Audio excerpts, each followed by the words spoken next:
To start this off, I feel impressed to just relate a little story.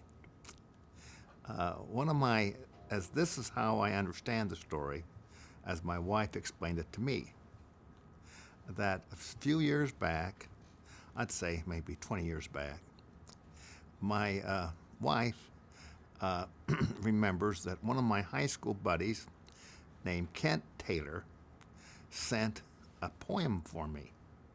He says, "This poem describes you." And it's interesting, a little background on him. We were in the same class, the class of 1952, Idaho Falls High School. And this was in our junior year. And we were talking, and I said, "Why don't you double date with me tonight? Carol and I are going out. I'd like you to double date. Who would you like to ask out?" He says, "Well, I'd like to ask out Joyce Hart, but I know that she's not going to go with me." Well, I didn't particularly care for who he was dating, and I said, "Well, maybe I can arrange for Joyce Hart to go with you." He says, "It'll never work, never work. Nope, I don't want that. I don't want that." I said, "Well, let's flip for it. If we flip, I'm heads and you're tails. So if I win, then I call her and set up the date, if possible." And he finally concurred. So flip, I lost. He won. I said, 2 out of 3, 2 out of 3. He said, no, I've got this one. No, I said, "Come on, 2 out of 3. Be a sportsman. You're already up on me 1. You only have to get 1 out of 2, so the odds are in your favor." And so he concurred. So second flip, I won. The third flip, I won. And I called Joyce. She agreed to go. Well, Joyce is his wife today. Carol, who dated with me, is my wife today. So good came from that flipping the coin. Well, so he sends me this poem written by a lady named Hannah Kahn. I have no idea who she is. I haven't been able to find out. I've tried. But this is the poem. He said, "This characterizes you, Doug." It goes like this: "Ride a wild horse with purple wings and stripes of black and yellow, except his head. His head must be red. Ride a wild horse against the sky. Hold tight to his wings, and before you die, whatever else you leave undone, once, if only once, ride a wild horse into the sun." Doug, you do all these oddball things that there's no way in the world you could ever do them, but you pull it off. You ride a wild horse with purple wings. I feel impressed to add a little bit more about my mother. But before I do, I'd like to make this statement. I believe that I have been influenced by the female species in my life more so than by the male species. And the female species consists of 3 people. And the first one is my mother. Before I went out one day, she said, "Now, Douglas, what are you going to do in your spare time? You don't have to be just sitting there looking at the cows all day long. What are you going to do? The cows are busy eating. So what are you going to do?" I said, "Well, I'm going to throw rocks at jackrabbits. They are so hard to hit.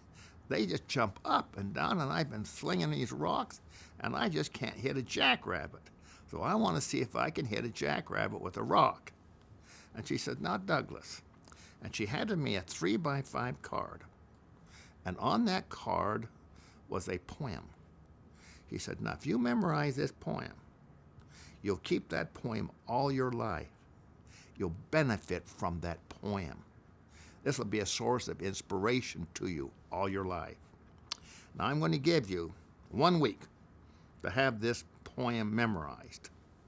Well, it was a short poem, but you know how kids are at that age. But, so here I am. I'll soon be 81, and the poem of all the poems I memorized, which I've been very avid in memorizing poetry. Very simple. Goes like this. Work while you work. Play while you play. That is the way to be cheerful all day. All that you do, do with your might. Things done by halves are never done right. And that poem has stood within me ever since I memorized it. So that's Mother. Always do this, do this. She saw things in the context of the long term, the long range, that would benefit me and those with whom she came in contact with, to make their lives better and more enriched by her experience and by her wit and by what she has read and studied. Now, she called herself and characterized herself as, I am a farmer's wife. And she was proud of that title, a farmer's wife. We work. I grew up on the farm. I like to get my hands dirty. I like to see dirt under my fingernails. I think that hands and dirt and work is an honorable thing. I had to do that. When you're on the farm in those days, the whole family had to be involved. Everyone. As soon as you're old enough to do anything, you're working. You don't just sit around and daydream. You work. And you've got responsibilities. If it's herding the cows, it's feeding the cows, it's milking cows, it's gathering eggs, it's feeding the chickens, it's looking after the pigs, and on we go. There's no end to it. It's pulling weeds, it's helping in the harvest, it's helping in the planting, it's helping in cutting potatoes for seeds. You're working. It's endless. You are working. And I'm grateful for that background, because that's basically all I've known, is to work. And Mother felt that to lay around is a sin. If you're not working, you're sinning. So that was her attitude. You got to be working. And they always had a number of jobs ahead of me and my brother, who grew up with me at the time, to keep us going. Now, she was a lady that was not necessarily the most popular girl in the ward, because she was the most domineering and the most outspoken and not afraid to let people know her mind. And one thing that I remember her telling me, now I have taught this Sunday school class for 14 years, Doug. I have never read anything out of a manual. That's people that don't prepare. They read out of a manual. The second woman was my grandmother on my mother's side. Now, her name was, as I mentioned last time, was Lottie Hill Parkinson Trainer. And by the way, it's spelled with an E and not an O. Trainer. She, I think I was about 6, and she put me on her knee. And she said, I want you to know something, Douglas. I don't want you to ever forget this. But I'm going to tell you a story. It's the greatest story perhaps ever told, outside of the story of Jesus Christ himself. And that's the story of Joseph Smith the prophet. And she told me his story and bore her testimony. I knew it was true. I never looked back, and I've moved forward on that all my life. I've never doubted it. My life has been, how can I help to support it, explain it, and help to prove it true? That's where I have been because of her. Now, she liked to cook. And could she cook? Now, she taught my mother, and boy, could my mother cook. So it was wonderful eating their food. But my grandmother was elegant. When she went to church, basically, you had the podium, and you had the microphone. In those days, we had in our ward, the choir sat in front of the podium. The podium was up high. Then the choir, and then you'd have a little aisle. Then you'd have where the congregation was seated. She always seated herself on the front row of the choir seat. And she was always there at every sacrament meeting and Sunday school. That's where she sat. And when I was 12, my grandmother stood in a fast and testimony meeting, bore her testimony, and as she was ending that testimony, she just finished that testimony and was just winding up, and she fell dead in front of everybody. And of course, I was so glad that I was not there, which is very unusual because my mother makes sure that I am there. Now, Doug, we go to the meetings. And if I lay in bed, she'll come down to where the bedroom is, grab me, yank me, I hit the cement. We're on the cement floor. Bang. You're going. And there's no ifs, ands, and buts. Now, when you're under my roof, I rule. Now, when you're gone, that'll be up to you. Well, I'm so grateful that I was not there. But immediately they called the ambulance. Immediately, of course, you can well imagine what would happen. And because she was a very elegant and a very aristocratic type of a person, she just had that look about her and that grace and how she handled herself, how she dressed, how she moved with her body. Everything about her was just very, very aristocratic. And but again, she was very talented and very well read. And so I kind of come from that environment. I already told you about my grandfather. And but in terms of my father, it was a very interesting man. He was all man. He was very strong, very self-willed, and he was. We had this kind of Snarrville. We had all these Snarrs, see, and it always kind of came down to, what does Merlin think? That was my father. He was quiet. He usually waited. They'd eventually turn to him. What does Merlin think? And he was a kind of a person, if you get a bunch of them, you'll always kind of have a little fudging going on. Because take, for example, a thrashing machine. Well, they all came together to buy one thrashing machine. Well, the idea is that each one of these Snarr farmers had their own separate farm, would take their turns. Well, there's always a couple that wanted to fudge, but not with my dad. He'd set them straight. Your turn is your turn.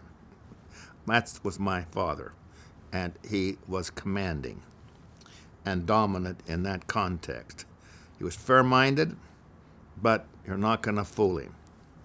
I was always amazed that on this farm, you'd raise your crops, potatoes, peas. Now, when I say peas, not to eat, but seed, pea seed, wheat, oats, and barley, and alfalfa. Now, so you get your potatoes, which will be about about 60% of the acreage would go into potatoes. That's where the money was. Now you had to raise these other crops, like alfalfa, in order to enrich the soil.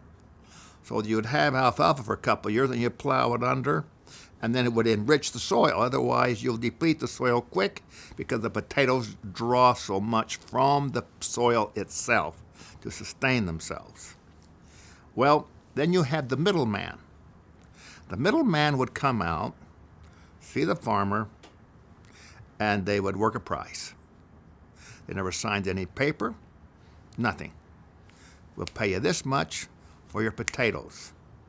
We're going to want these potatoes, let's say, the 1st of January, or the 1st of February, or the 1st of March, whenever it might be, or even April, or May even.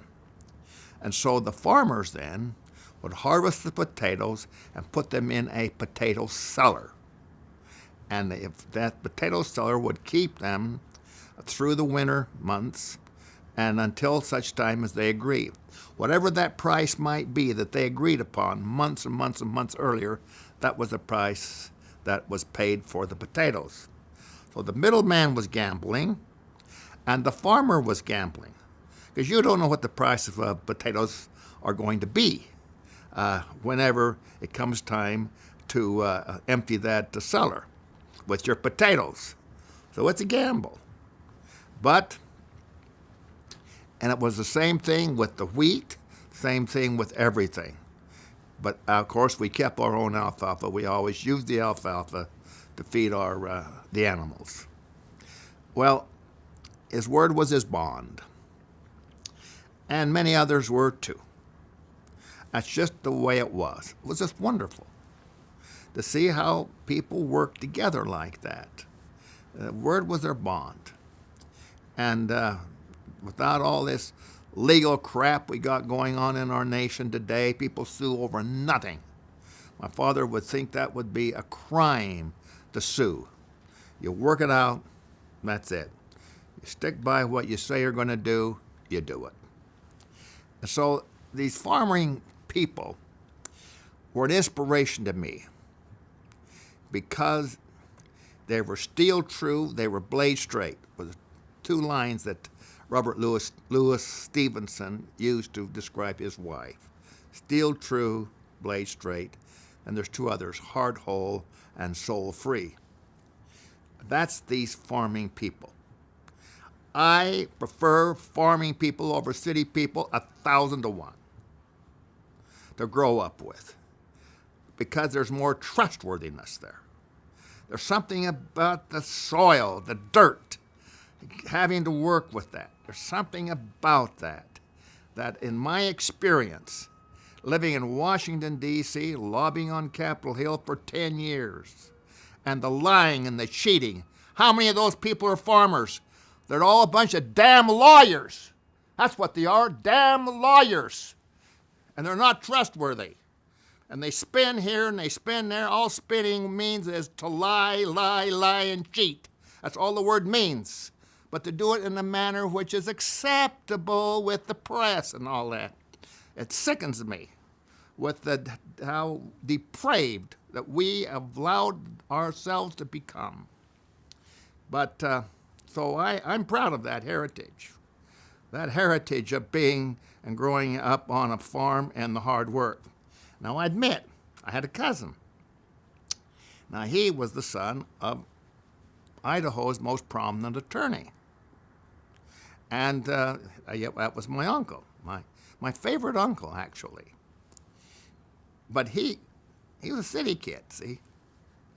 And I was out there working and get beat up on and all that I had to do, and I was feeling sorry for myself because I couldn't take 4th of July off. You know why? Because of cows. Cows rule the world. Cows have to be milked, boy, every morning and every night. You work your schedule around cows. Cows rule the world. And if you don't milk those cows, boy, you can hear hear them bellowing and hollering miles away. They must be milked. So we worked everything around the cows. So to have a full day off and to do things or a complete day was unheard of.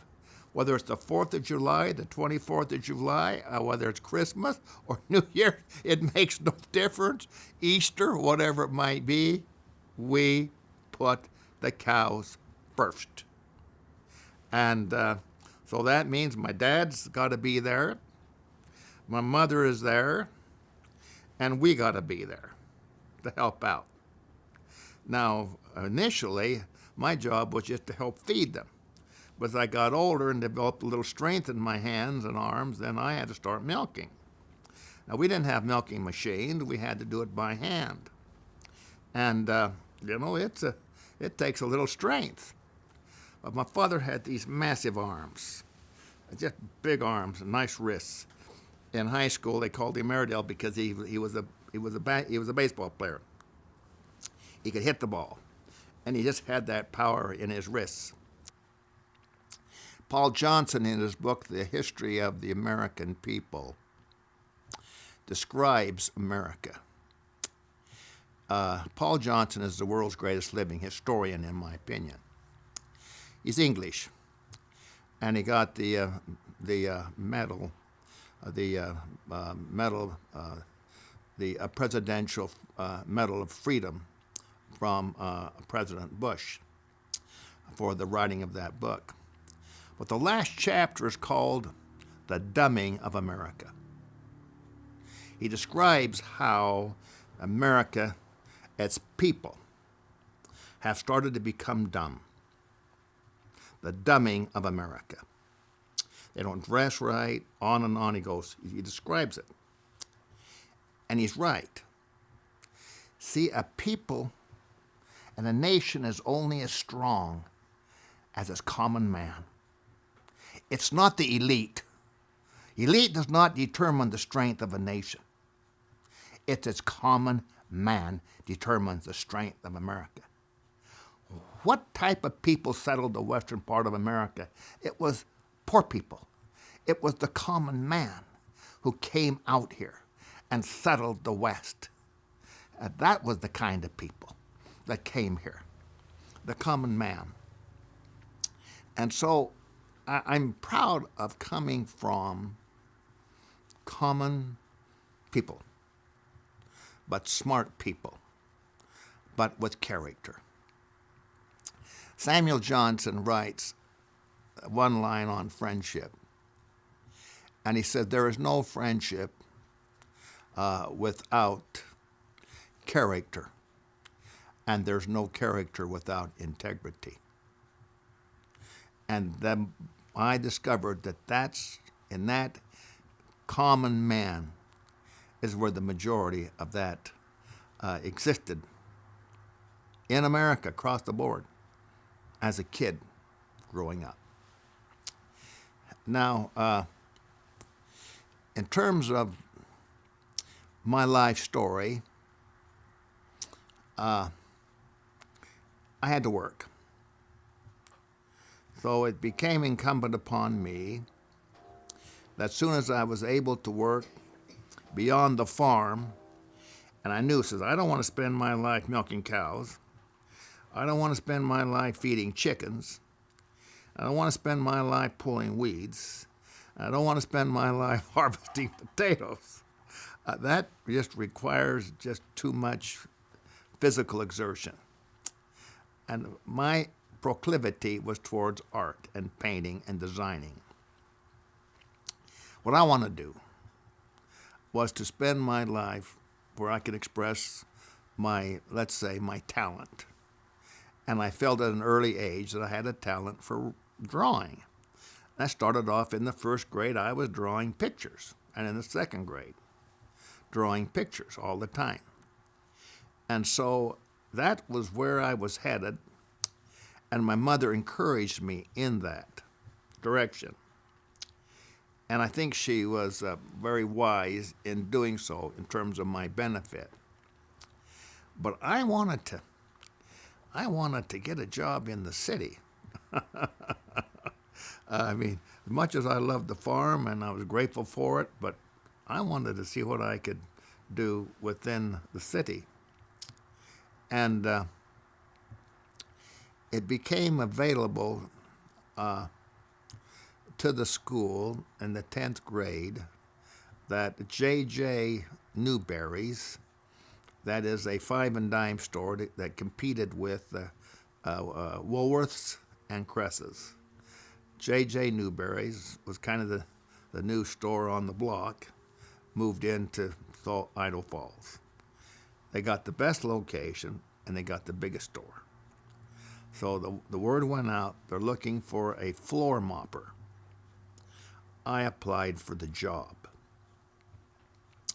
Now, there were a bunch of kids that did.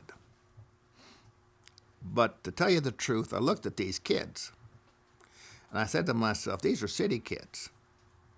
I can beat any city kid. I'll say that right now. But I got to prove that to the manager of the store. Now, when it comes to mopping the floor, we're probably, you couldn't tell one from another, basically. So I went to him. Now, I have not yet told the story of my problem in life, the biggest problem I've ever had, and that was stuttering. And I'll get into that at next time. But I went to him and I said, I will mop your floors. I'll check out that I'm willing to work free. And I'll paint your little signs. They all had little hand-painted signs, whether it's selling nylons or handkerchiefs, whatever it might be. They'd always have a little sign, the item and the cost. And I'll do these signs free. And I'll stay after work and I'll paint these signs free. He says, are you serious? I says, absolutely, I'm serious. Well, who got the job? I got the job. So I'd mop the floors, check out, and then go back. Now, they had built a little area. They'd already hired a senior, and she was pretty good. We used what was called speedball pens in those days.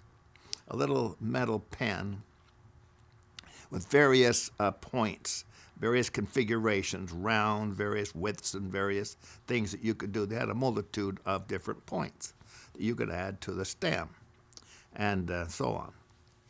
And she had her little chair, and I had my chair. And she was very diligent, but I could tell after about a couple, 2-3 weeks, I could beat her. And so it was on. I was very competitive. So anyway, I was working away. Now, it just so happened that he then wanted a banner, a big banner, to go on the windows. And he asked me to do the banner. Now that disgruntled her, but she never expressed it. So we got along good. But that gave me birth, I figured, where I could practice. I could tell people that I painted these signs at J.J. Newberry's. That gave me a resume. And I didn't have to tell them that I did it free. I had a resume. Here I was, a sophomore, painting signs at J.J. Newberry's.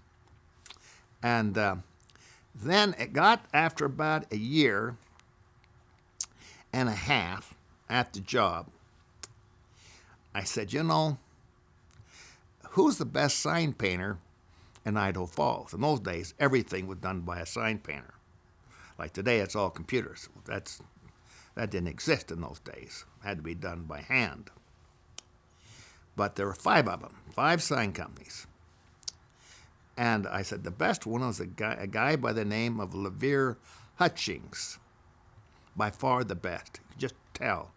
He just was more sophisticated. He did the best work.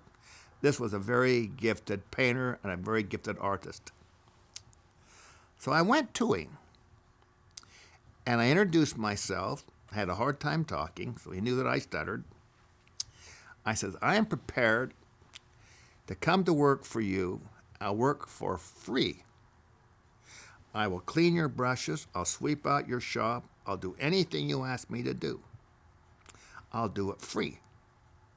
I'll work in the summertime free. After school, except during boxing season, free. So you have nothing to lose. So he said, I'm going to take you on. Well, he was a man that was gifted at painting. His personality was next to zero. And he was very grumpy and very seldom smiled. So it wasn't easy. But could he paint? He knew what brushes to use. He knew what brands of paint. He knew what types of materials to use. And I just memorized him. Literally memorized him. I said to myself, can you believe how lucky I am? I'm able to go learn from perhaps the best sign painter in the state of Idaho, and it costs me zero. I don't have to pay him a penny. And I'm getting all this education free. That's how I looked at it. Well, he looked at it, I got a pretty good deal here. Doesn't cost me anything. Well, we got along good. I learned how to use ladders, scaffolds. I learned how to do wall signs. I learned how to transfer a small piece of artwork into a much larger dimension, like a huge wall sign. You do a little drawing first, then you got to expand it. How do you do that? I learned all those arts. And how to use a pounce wheel, everything. And so he told me, he says, by the way, he had a very, very beautiful wife. She was a nurse. And I've often wondered, well, how did she ever hook up with him? Well, I can understand. He was so gifted. Well, he says, I'm going on a week vacation. I want you to watch the shop for me. And this was in the fall of the year. So while working, in comes a guy named Don Piper. He had the biggest truck stop on the North Idaho Falls Highway on its way to Butte, Montana. And so he said, he said, I need a banner. In fact, I need two banners. He told me what he needs. He said, I got to have them. I got to have them now. And I want you to paint them for me. Can you paint them for me? I said, yes, I can do it. So I painted these signs for him per his desire. He came to pick them up. He said, my gosh, you're good at this. You have a real talent, a real gift. How much? Well, I didn't have a clue how much. He said, I want to pay you right now. Well, I don't know how much to charge on this, but so I rattled. I said, well, how much do I charge to do these signs around the school, for the school dances and campaign posters for guys running for president of the class here and class there and so on. So I gave him a price. Well, when Hutch came back, I was so excited. I thought, he might someday want me to be his partner. I'd like to be his partner. I think we could go a long, long ways together. And I'd be willing to work with him. Even though he is grumpy, I'd be willing to work with him. So I couldn't wait to show him what I'd done. Now, when I handed him the check, he looked at that check, and he literally flew into a rage. He says, you mean to tell me that you did those two posters or banners for this price? I said, yes. He said, you have just ruined a customer. From now on, he's going to want that same price for future work. And he said, you're fired.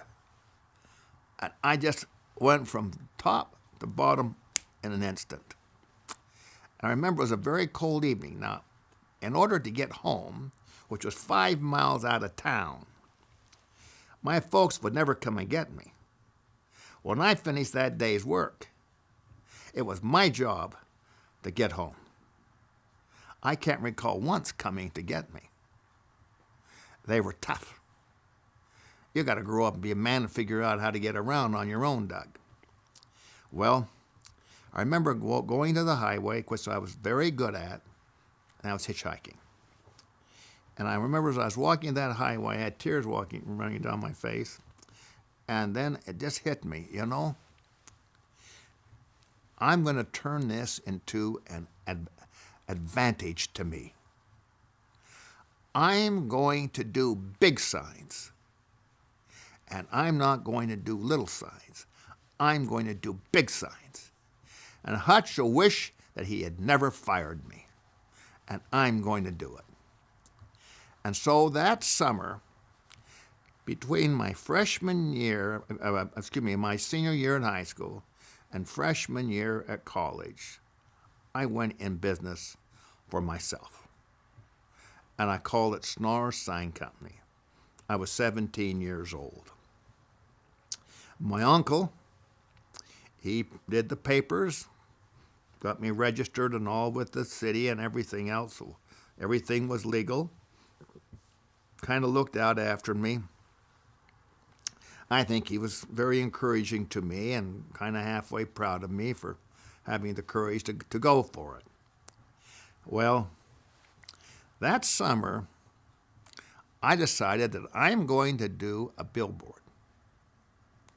We discussed last week on the previous one that my grandfather said there's two ways to make money: man at work and money at work. Now, the trouble with man at work is when you stop working, the money stops. The problem with money at work is that you got to hit the right thing, or you could invest in something, you lose all your money. But if you hit the right thing, then you're making money when you're sick, when you're sleeping, whatever it might be, you got income coming. So anyway, I said, I'm going to take and do billboards, and I'm going to rent them out. Now, on the subject of billboards, I'd like to just make one quotation from my favorite American philosopher, Emerson. And Emerson wrote this in his essay on self-reliance: a foolish consistency is the hobgoblin of little minds, adored by little statesmen and philosophers and divines. What does that mean? Well, consistency is another word for a tradition. A foolish tradition or a foolish consistency is the hobgoblin of little minds. So he's saying that you got to go beyond the little minds. And usually the little minds are little statesmen. I spent 10 years in Washington, D.C., living there, lobbying on Capitol Hill. I'm telling you, tons of them back there. Foolish consistency. Well, I was born a Democrat. My father was a Democrat. I'm a Democrat no matter what. I don't think for myself. All I am is just a follower. Stupid. Stupid. That's foolish consistency. See what I mean? You mean you're not open-minded to listen and to learn? Because things change, evolve. The only constant is change in this world. No. So anyway, a foolish consistency. I said, well, how come billboards are all the same? They're all rectangles like this. They're just rectangles, all lined up down the highway. And if you analyze it, after a while, it's monotonous. They're the same. Oh, they got words a little bit differently. This store, this whatever, this product, whatever, but you start analyzing it, they're very, very similar. But people don't have time to analyze. You got to be able to grab their attention. You got to hit them right between the eye. They got to just be hit. They got to see something different that they won't forget. And so what I said to myself, what I'm going to do is I'm going to take this rectangle and I'm going to turn it up like this. So instead of having a rectangle, I'm going to have a vertical. Now, if you have a rhythm of rectangles, And within that patchwork of rectangles, you stick a vertical. What is your eye going to see? Going to see the vertical. Because you broke the rhythm with a foreign element. And therefore it's unique. Now, if you can make that vertical exciting and interesting, and my idea was, if I can make someone smile, if they're coming down that road, they got all these problems, we all have problems, whatever it is, but if you can just say, gosh, look at that cute sign, look at that, isn't that interesting? And that takes imagination. And so I've got to take, and I want to introduce, wherever possible, humor. And all humor is you take a reality and you stretch it. And you put it in just a little bit different context, and therefore it becomes humorous. It's just off center. It's off balance. It's asymmetrical. You don't get boxed in with just pure symmetry. Here's a rectangle, step in the middle, and that's, I don't go any further. You go outside the box, in other words. So that was how I started. So at that grade, I was still 17, I built my first billboard. Now, I haven't gotten into the story of my stuttering. That'll be probably next week if we have time.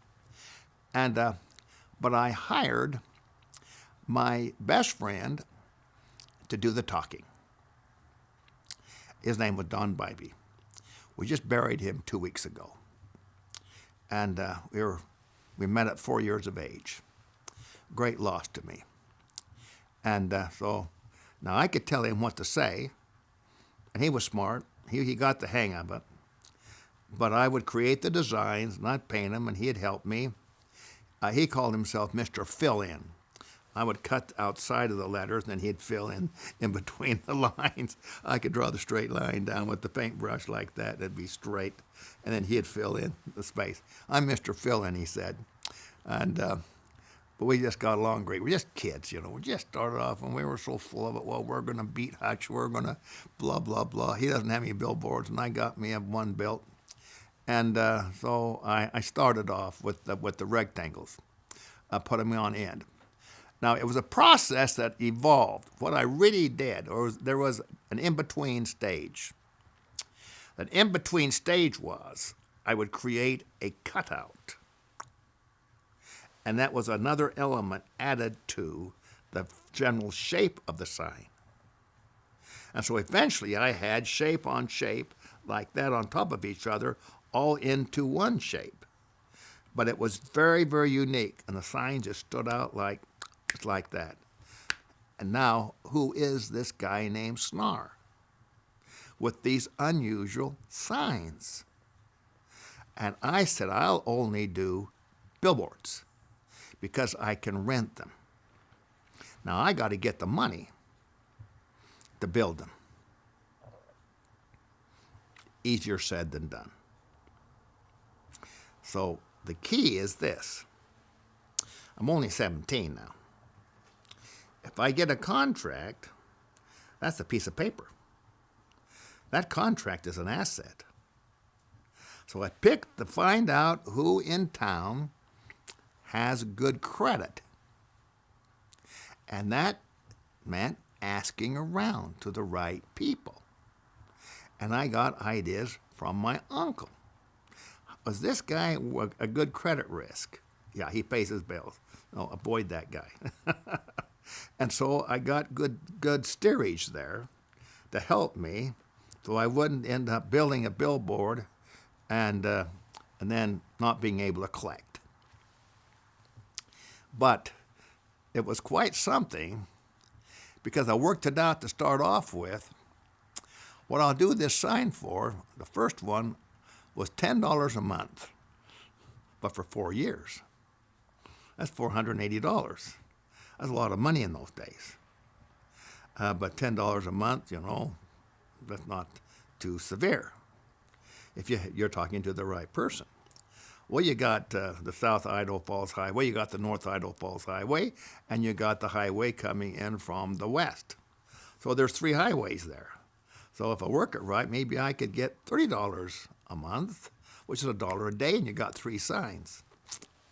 And so these type of approaches became quite unique.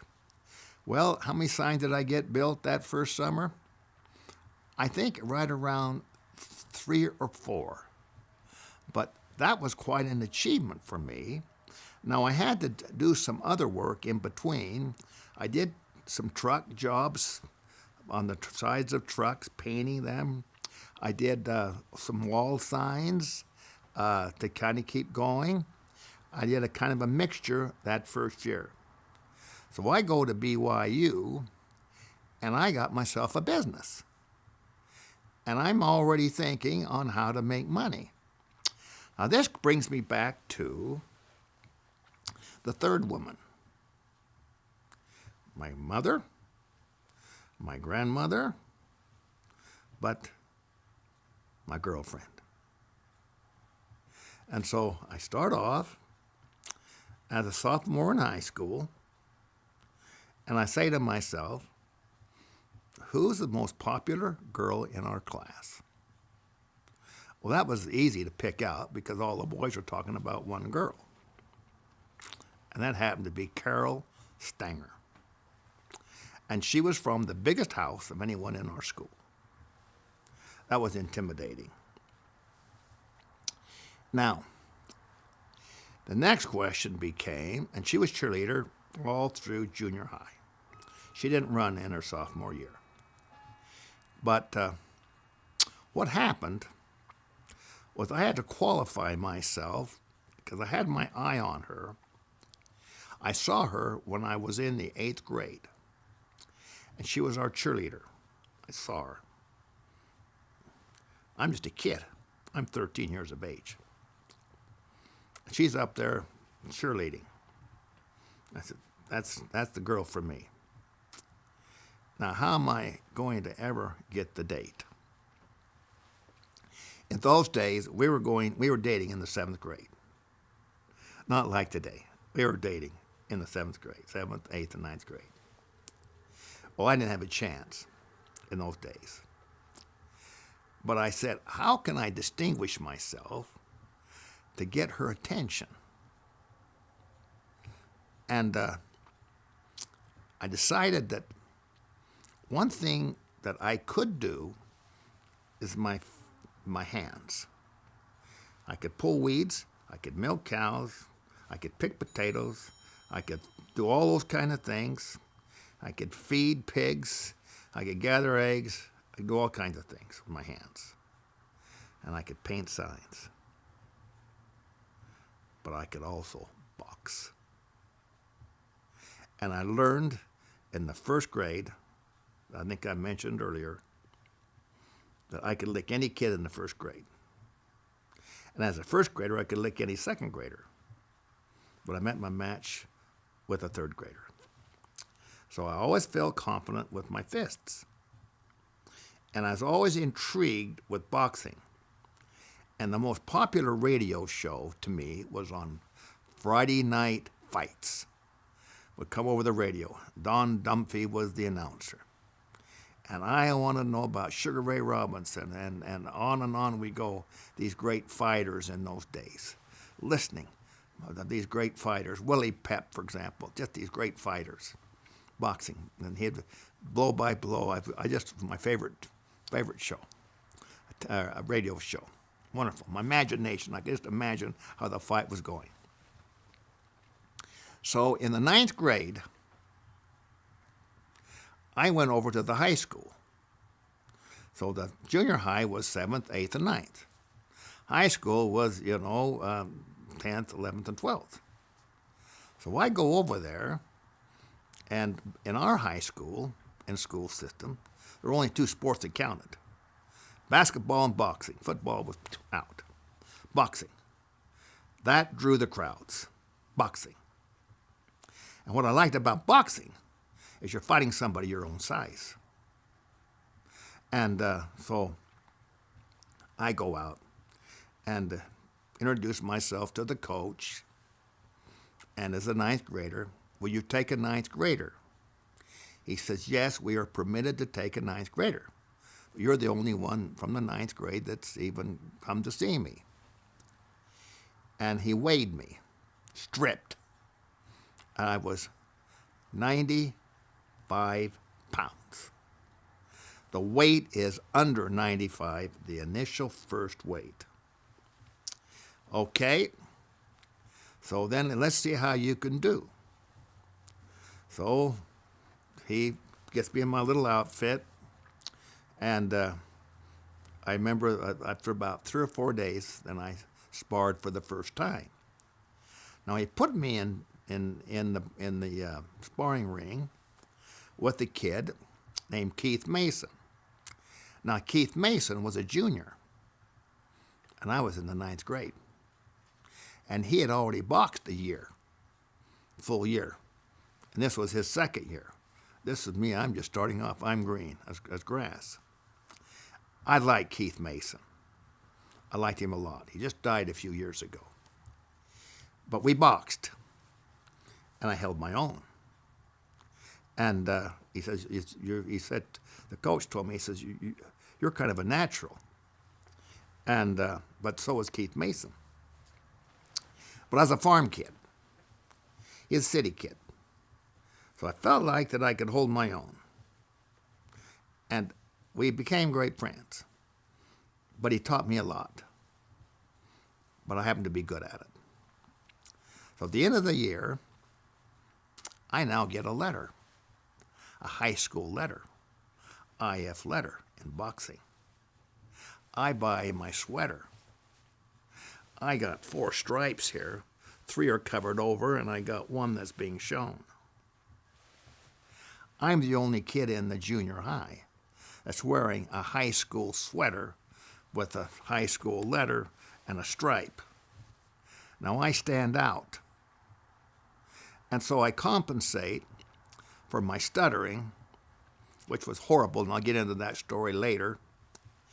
Horrible. Horrible. I don't want to think about it, so horrible.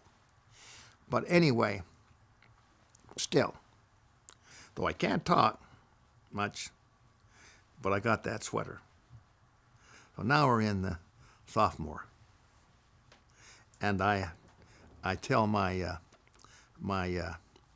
friend of mine, sat next to one of the classes, would you ask Carol Stanger if she'd go with me to the sophomore hop? First school dance of the school year. And the answer came back, yes. So now the question became, how do I pick her up? What do I do when I go to get her? What will I do if her father answers the door? How can I can't say my name. What will I do? Well, sure enough, her father answered the door. What's your name, young man? I can't say it. I tried. I couldn't say it. One of the horriblest moments of my life. I want to make a big impression. Gosh, I got my sweater. That didn't mean much. When he asked me what my name was, that didn't mean anything. It meant nothing, frankly. But Carol finally came onto the scene. I struggled. I couldn't get anything out. I know my face turned red. I know that I could feel the veins popping out on my forehead. I couldn't get the words out. I couldn't say Doug. D is a hard consonant. I hated my name. How do I say Doug? The problem is Carol. That's a hard consonant. How am I going to say Carol? So I had 2 strikes against me. Well, she emerges. Oh, Dad, meet Doug Snarr. Whew. Saved by the bell. Get to the school dance. Go to introduce her to Don Bybee, my buddy. I go to say, Don, for some reason, Don popped out on me. I'd like you to introduce you to Smiley. I substituted the word Smiley because I could say that. I couldn't say Carol, so I said Smiley because she always smiled. And it was a true characterization of her. And I was Saved by the Bell again. The most memorable story in terms of, here I am, nearly 81, and I met my boxing coach at age 14. And looking back all those years, the thing that I remember the most was following one night my freshman year. He knew it was late. Boxing is during the winter months. The school bus had long gone. We had gotten through training. It was about a mile from where the high school was, maybe not quite a mile, by the time you went through the blocks to get to the highway, and I had to hitchhike. We're looking 7 o'clock at night, at least 6, 7 o'clock. It's cold. Idaho Falls is windy. It is really cold. But he took pity on me and says, I'd like to drive you home, Doug. It's extremely cold tonight, cold, more cold than usual. So I was in his car, and he said this to me. He said, if you really want to be successful in boxing or anything you do in life, there's one great truism that you've got to learn. Now, I'm just a kid. I'm just 14. He says, you can't have your cake and eat it too. And I said, do you know what that means? I said, well, to be honest, I don't. It seems like it's a contradiction. That's right. It is a contradiction. You can't have your cake and eat it too. Well, I've since discovered that is a 17th century quotation. What it really means is this: you can't have it both ways. And how many times in life that you got a decision to make, and there's A and there's B, and you can't have A and B. But it's the natural tendency of someone to compromise or want to compromise because they don't want to make that hard decision. So no matter whether it's A or B, you win with A and you win with B. You lose with B and you also lose with A. Then what's it going to be? Well, what he said was this: if you want to become a great fighter and win your fights, you can't have it both ways. You'll have to make a decision because you can't have your cake and eat it too. So if you're going to win in boxing, you've got to get in shape. Because the other fighter that you'll be fighting, and we fight all over the state with other high schools, all over the state, he's going to come out of that corner and he's going to try and kill you. So you got to be able to get in there and fight.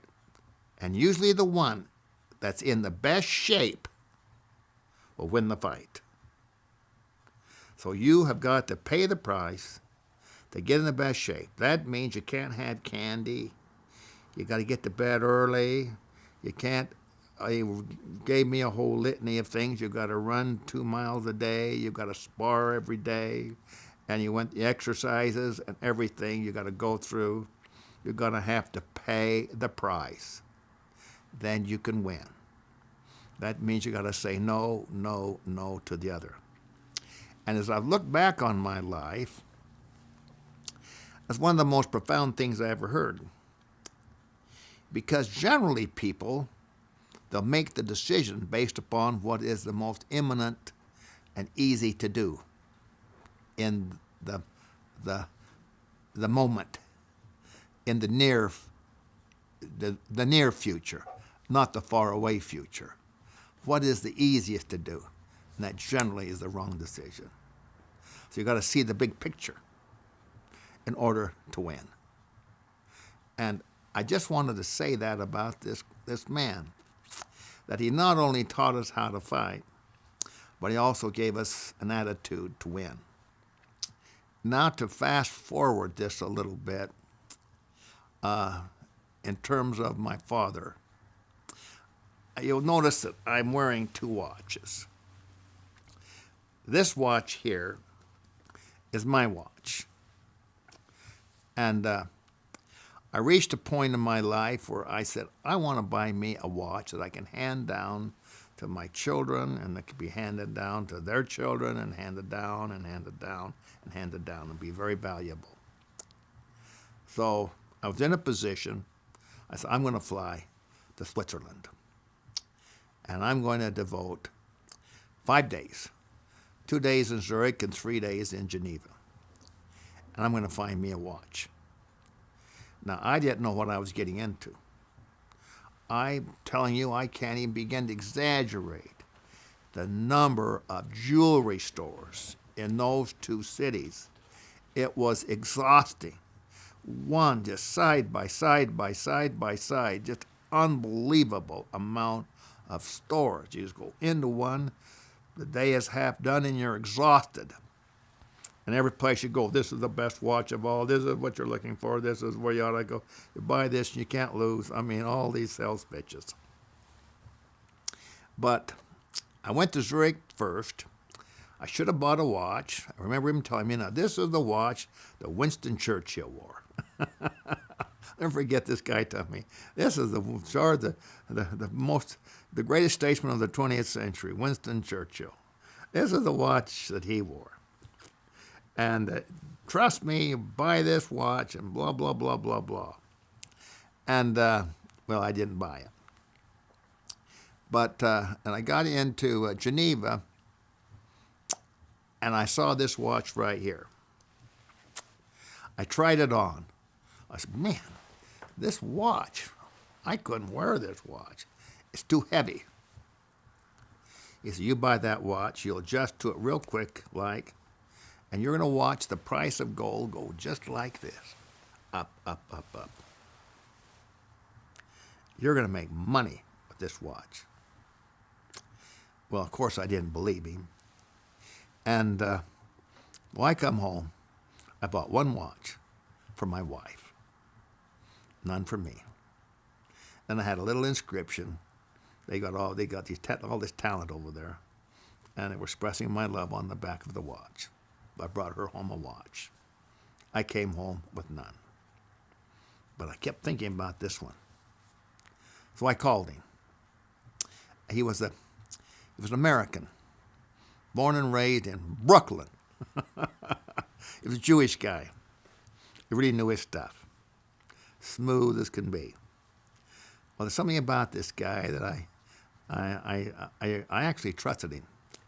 But it was just so heavy on my arm. And I said, I made the decision, I'll shoot the money to you, ship the watch. And so it was. And I've had it for all these years. I think when I bought this watch, I was about 35 years of age when I bought it. Now this watch here is my father's watch. Now this one right here, you can see that there's a difference right there. And I'll get them up like that. Okay, you can see them right here. And now this one really means a lot to me. When I was the executor of the estate, but nobody wanted this watch. And I decided that I was going to take the watch. But I knew the right person to take it to put on a new band and to really go through it and everything else. And he was a kid whose parents came from Germany. He graduated from the finest Swiss-making watch school in all of Switzerland, #1 in his class. He could have gone anywhere he wanted to go. But he wanted to come back to Salt Lake City, because that's where he was from. And so I took it to him. And he said, well, I'd like to really work on this watch that you got right here. He said, I know enough about this watch to tell you, you've got a good watch here. Well, I think my dad bought it from a guy named Ken Fillmore. Fillmore Jewelry in Idaho Falls. He had a space, just a little, about this, not much bigger than that table right there, just that little corner right there, this room, in the back of a drugstore. That's all he had. But he was in our ward. So everyone in the ward would go to him to get a watch, and in the steak, and he was just wonderful. And I know that my dad got this watch following the Second World War, and I don't think he paid more than $150 for it, if that much. But I wanted that watch. So I took it to my friend, and he went through this watch. He brought it right to me at my house.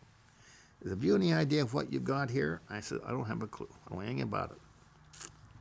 He said, "Well, this watch right here, a Gerard Porgo, they don't make them like this today. These works," he said, "this watch is dead accurate. You're going to find this out. Dead accurate. The works are fantastic." And he said, this is a real piece. He said, "Now, if you want to, I can change the face of this watch so it look brand new." I said, "No, that would ruin it. I like this antiquated look. You can see it's a worn look. I can see my dad wearing it in the fields and all that he had to expose this watch to in terms of bad weather and etc." He said, "That watch right here, this little simple watch, you're looking at between $5,000 to $10,000. And he said, "But I'd rather have this than the $5,000, because this is rare." And I said, "Well, I don't care about the money. All I know is my dad's watch. And out of sight, out of mind. So I'm here, and makes me think about my dad. And so I wear these two watches." I remember a while back I was visiting a doctor, and he said, "Everybody around here is talking about that this patient has come into this complex of doctors, this office complex. They're all talking about this patient. He's got two watches on, one on each hand."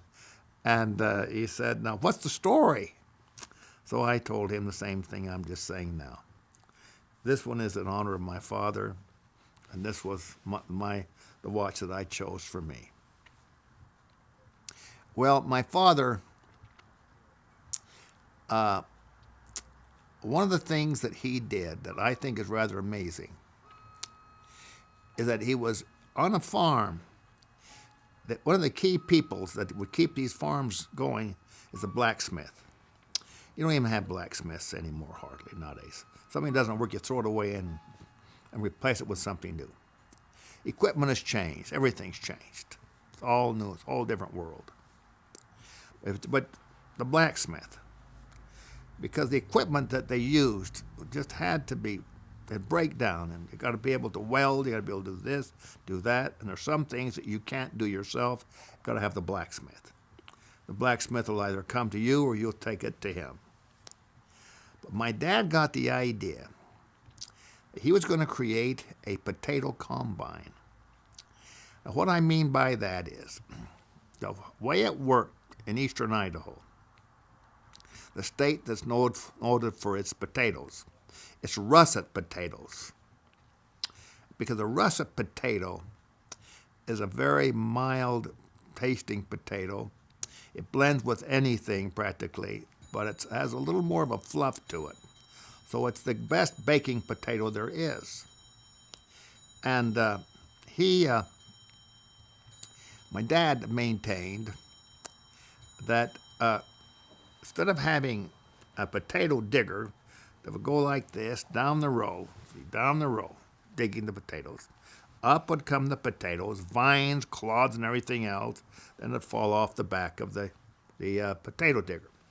Well, the schools all let out for between 2 to 3 weeks, depending upon the harvest and how it went. They just closed schools down. Boy, they were all out there. These kids were all picking potatoes. The farmers had to have them pick the potatoes.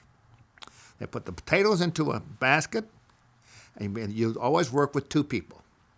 And so you got 2 baskets. One would hold the sack. The other one would pour the potatoes in the sack, bang. Then you go to the next sack, and the next sack, the next sack. And at the end of the day, they'd add it all up, how many sacks that you filled, and you got paid per sack. Well, Dad said, here you are, you're dependent upon if you can't get these kids, or if something happens, you don't have enough kids to get these potatoes picked up, they're going to freeze, and you're going to lose your crop, and you're going to go broke. So Dad got the idea, I'm going to make a combine. So you got your 2 rows going like that. So the potatoes would come up. And then there would be a little tiny conveyor belt, which is not a belt, but it's a chains, so that the clods and all that, when the dirt would all fall through the chains, go across the side. Then it would drop down here, then it'd go back on up. My dad would be right there. He'd take a sack, boom, have a lever here, he'd hit it, and this row right here would take the potatoes up and drop them into the sack. Then he'd take us off, lift the sack up, sometimes lift it and put that sack onto a wagon or drop it to the ground, one of the two. We put them on wagons. This took strength. From sunup to sundown, moving that fast, and you had to keep that machine going. My job was being on that back row. So here they come over and have all these vines. I had to get every vine that came off my row. Then there'd be another kid who would yank him off the other row. I was in the critical point, so if he missed some, I got him. So I get him off my row plus what he missed. And big clods, boom, pull him off. So he got an idea of how to build this. And this was new, hadn't been done. So he spent the winter in the blacksmith shop. He created that. He built that. And then we got to try it out. And we were all excited. And he was excited. And there were people there from the press to see this thing. And so it worked. Now, the problem with it was that there was only one Merlin Snarr. How many men are strong enough to be in that position right there that could take those potato sacks and to move that fast and lift them and put them where they had to go and keep that thing going? How many men were strong enough to do that? And that was its flaw. With us, it was perfect. Now, they built quite a few. A few of them got out there, but they finally eliminated that position. And while they did that was to take and move the potatoes and just drop them into a truck bed. To go from the ground up into a truck. And the truck would go to the warehouse, or the potato cellar, I should say. So he eliminated that was the next advancement. But my dad started it going. I have a little article on him back there, and where he appeared in a national magazine on farmers, and with his pictures and a little article on it, and blah, blah, blah. But that was something. So he was innovative. But when the machinery would break down, we didn't have time. We had to keep going. So we always had welders there on the farm at all times that we could use to weld, fix this, fix that. But it's amazing what you can do with baling wire and welding. This is before duct tape, but duct tape became quite a miracle thing. Alaska's duct tape has kept Alaska alive. Now, now regarding my brother Jim, I'd like to say this about Jim. He was 17 months younger than I was. Jim, he had a very good singing voice, and he was very good at baseball. He could pitch the ball, and he was a lot better hitter than I was. And it was just better at those sort of things than I was. And he was a very good worker. And he could keep up with me. He was good. But he also knew how to get to me. And so since I was the oldest, he knew how to kind of, how that goes between siblings. And next thing you know, I would smack him one. And Mother would see me smack him one. She would never see him goading me on. So consequently, he would outsmart me. And I would take the blunt of things. But Jim was a very good missionary. We both went to the British mission. And I remember the mission president let me meet him when he arrived in Southampton, and to meet him there. I had just a few months left to go on my mission, which was a very nice thing. And he spent a great deal of his time in Scotland. And there was a group of people that he met that were deaf and dumb. And Jim had the resourcefulness to learn that language, to be able to talk with their fingers, with their fingers. And he ended up converting all of them by able to talk with them by learning that language. Now that's quite an amazing achievement. And he was written up in a few magazines over there, as well as here. And I think Jim was really gifted, and his gift was teaching. He was a natural-born teacher. He had enthusiasm, and he loved it. But what he really wanted was to make money. And that was, I think, the mistake in his life. He could make enough money teaching. He married a very beautiful girl and very popular girl in high school. She waited for him. She became a nurse. My wife waited for me, and she became a nurse. And then my youngest brother, Lee, his girlfriend waited for him. The girl he married was a nurse, so all three of us boys married nurses. Of course, I married the most beautiful one of the three. But I'm convinced of that through and through. But in many ways, she was just beautiful. Jim is the kind of a person to walk in this room and you'd like him that fast. He was magnetic and a lot of personality. But he was not, the Constitution wasn't there to be an entrepreneur. Very few people should be an entrepreneur. It's too hard. Only 1 out of 10 succeed. And I've read these figures. I've read where it's 1 out of 8, but I've read also 1 out of 10. I think it was in the Wall Street Journal. And so it's very, very difficult. But finally, he gave up that, trying to be an entrepreneur. It didn't pan out for him. And he ended up teaching. He was sensational. He loved to teach history, and he loved to teach English. He was extremely well read. And he was, as most farmers were, as we explained last time, were and are Republicans. And that's because of Abraham Lincoln, with the Railroad Act and the Homestead Act that Lincoln put through, which literally settled the West. And those people who homesteaded all were grateful to Abraham Lincoln for that.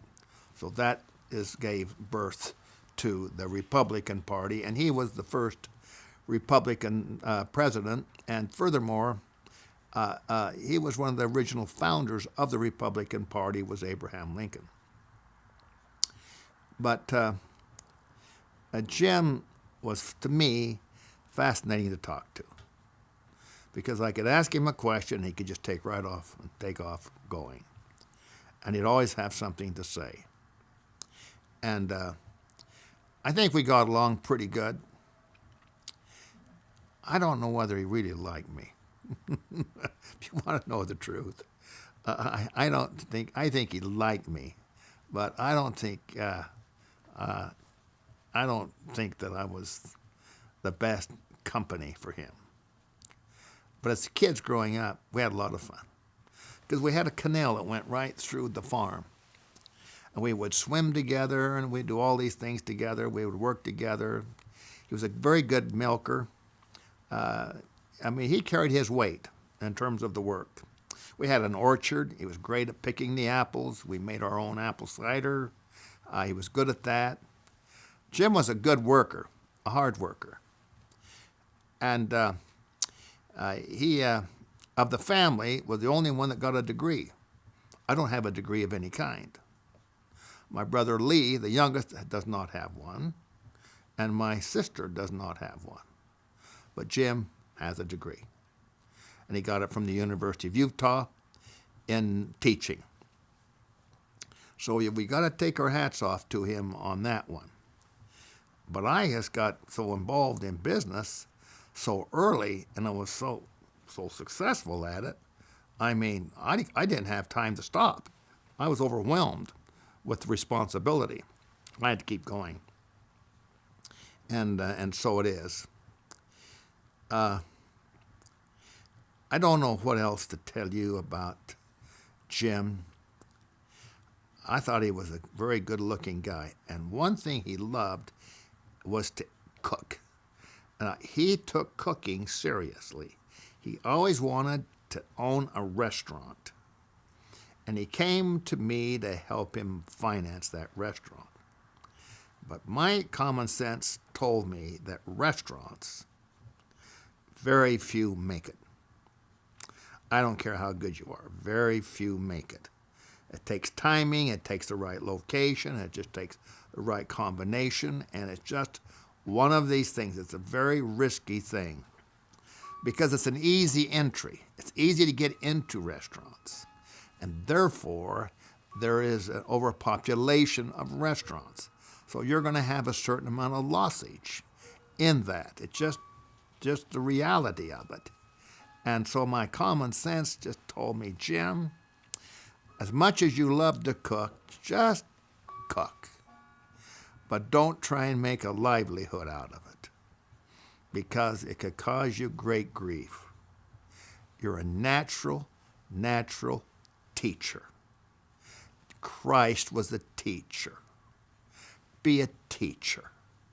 That's a wonderful profession. It's a wonderful thing. You can change people's lives. You can influence people. And I'm thinking about, as a kid, in my senior year, there was a teacher named May Newber. She never married. She taught senior world history. So this class in high school got a college credit because it was so difficult. Well, I enrolled in that class, and she chose and picked who she would take in the class. I think the only reason she took me, because I just happened to have a little popularity. I think that's the only reason she took me. And she did. And I've had a passion for history because of May Newber. And when I was serving as a mission president, I decided to write her a letter to thank her for her contribution in my life. I took one full afternoon to write this letter to her. I wanted it just right, so I wrote it about 3 times before I felt comfortable with it. I sent it to my mother and asked my mother if she would hand carry it to her. And I said, I assume she's alive. And if she's not, she's not. But if she is, if she's bedridden, read it to her. But I hope she's not. She took the letter. She was bedridden. My mother read it out loud to her. Made me feel good. And my mother had taken a picture of her laying in that bed. I discovered that picture last week. I got it downstairs. Of May Newber, who made such an impact on my life. You never know. And I know that Jim, he taught high school history. And I think he taught history in the 10th grade history. But it was right in there. It was not senior world history. It was just regular history. But he was very strong politically and had strong feelings. Now, Lee Snarr, my youngest brother,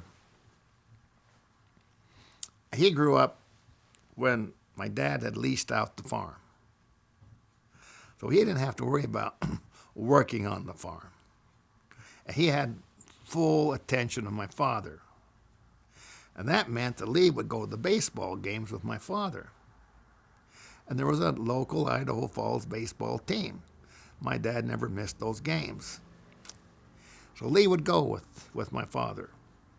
And Lee liked basketball.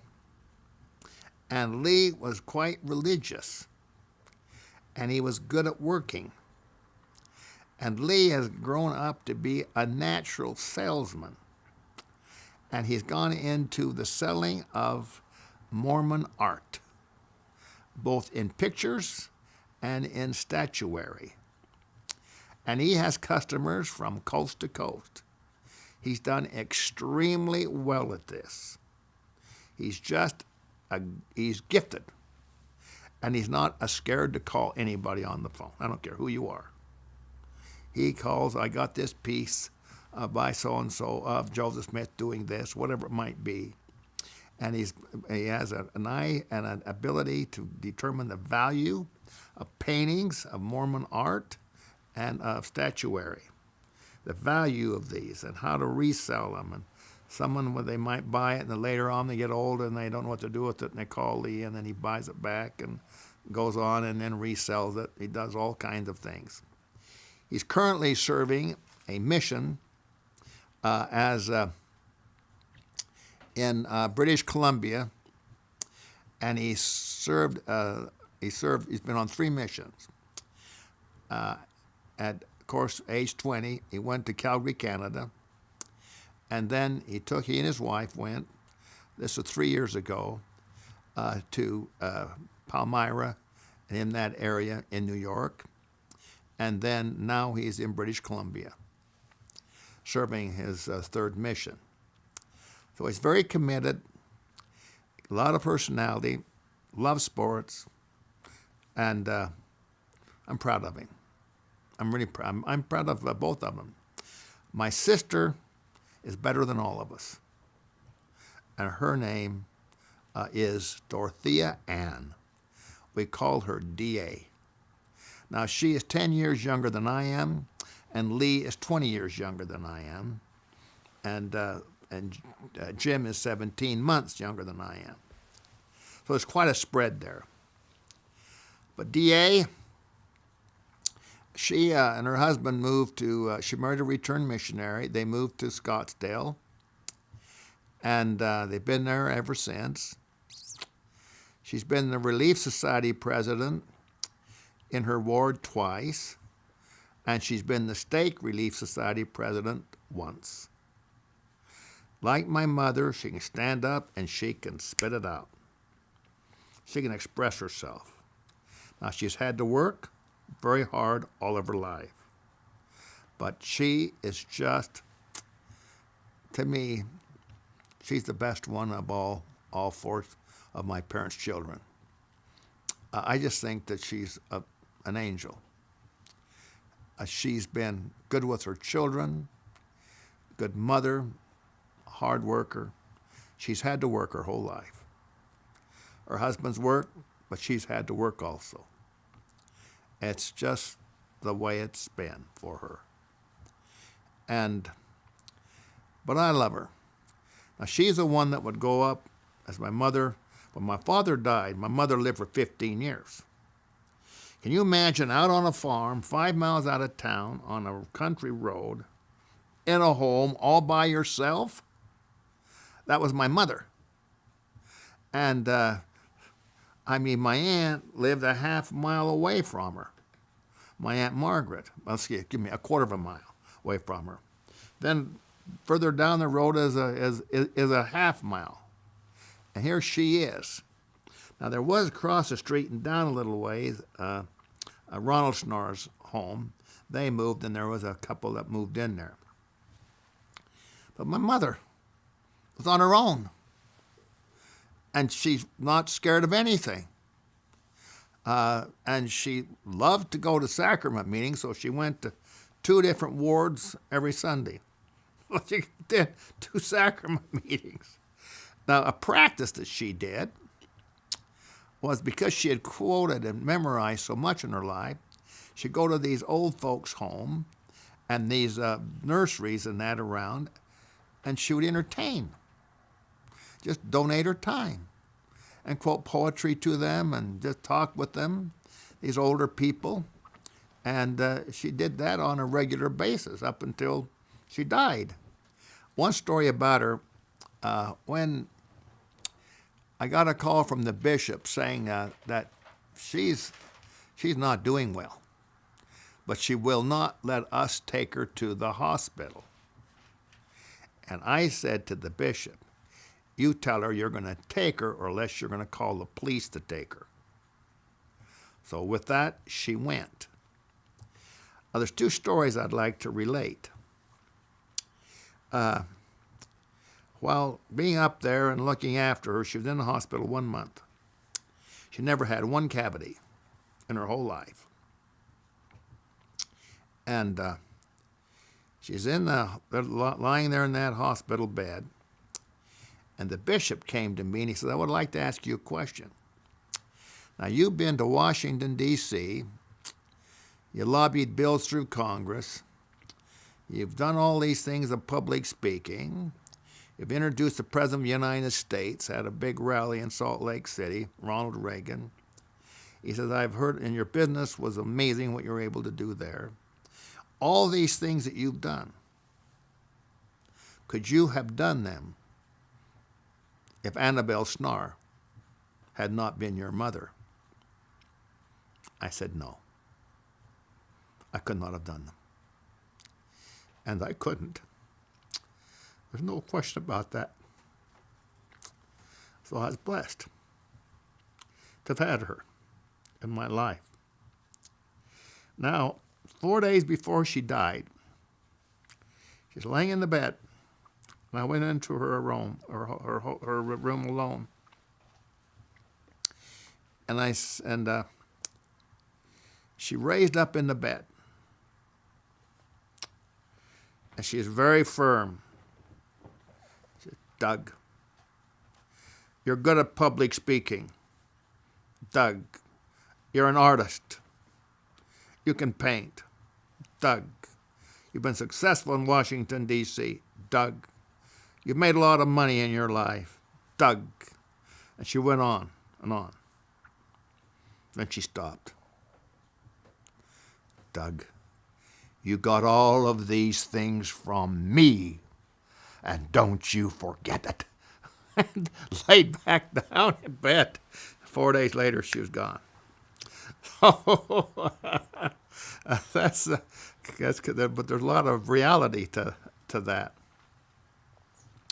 And I said to her when she was laying there, Mother, tell me, have you ever had a date with anyone else that you had a feeling for besides my father? She said no. No. Only your father. And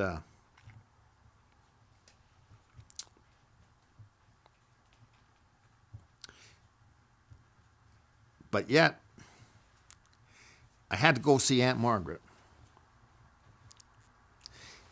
As much as I loved this woman, and she was a challenge, my mother, I had to go see Aunt Margaret.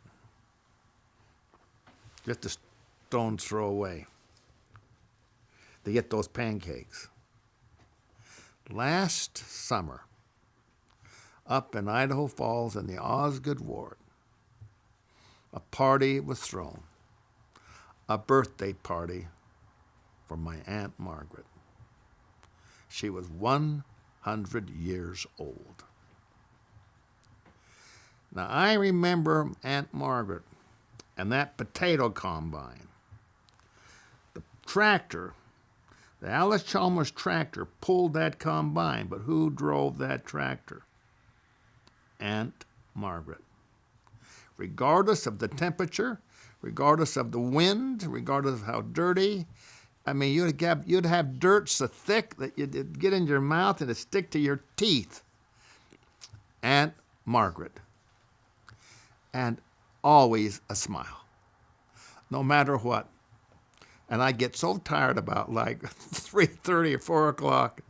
Doug, you're so tough. You can do anything, Doug. You boy, just hang right in there, Doug. You can get her done. We're going to finish this day up. She was upbeat, positive, I mean, godsend. So at the first part of my life, she was my favorite aunt. And the last part of my life was Aunt Vera. And Aunt Vera went with me as my secretary when I was a mission president, and I'll tell about that later, to serve as my secretary up in Alaska.